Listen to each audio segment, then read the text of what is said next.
According to the U.S. Census Bureau's most recent release of international trade in goods and services, imports of goods decreased by $4.1 billion to $270.1 billion, while areas such as industrial supplies and capital goods fell by $4.7 and $1.1 billion respectively.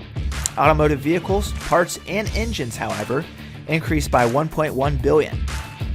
China, Canada, and Mexico are considered the United States' top 3 trade partners. Typically, China ranks number 1, followed by Canada and then Mexico. August census data, however, found China at the number 3 spot, followed by Canada and then Mexico at number 1. 2 of the top 3 imports into the United States from Mexico in the most recent release were motor vehicle parts and passenger vehicles.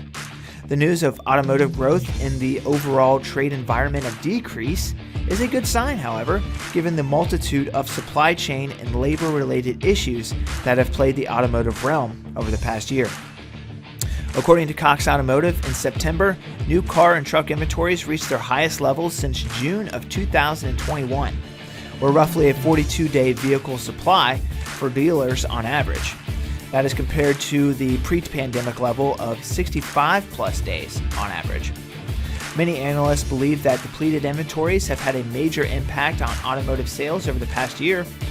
Ford, being one of the many autos still combating supply chain issues, has stated that they have between 40 to 45,000 built vehicles waiting on parts that they are planning to deliver in Q4.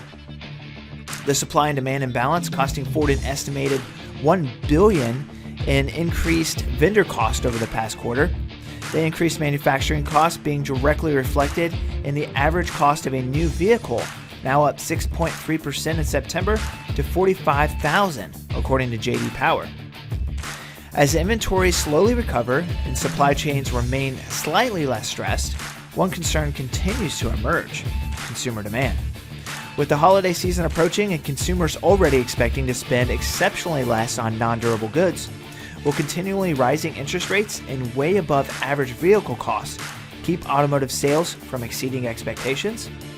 Or have consumers reached a breaking point where convenience outweighs the cost of keeping their aged vehicles out on the open road?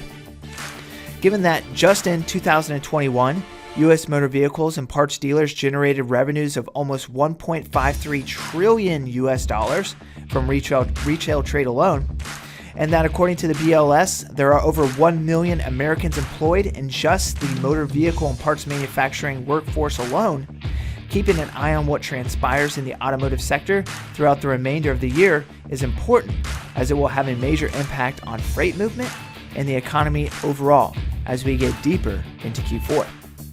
This has been your Bridge Logistics Market Update for the week of October 18th, 2022.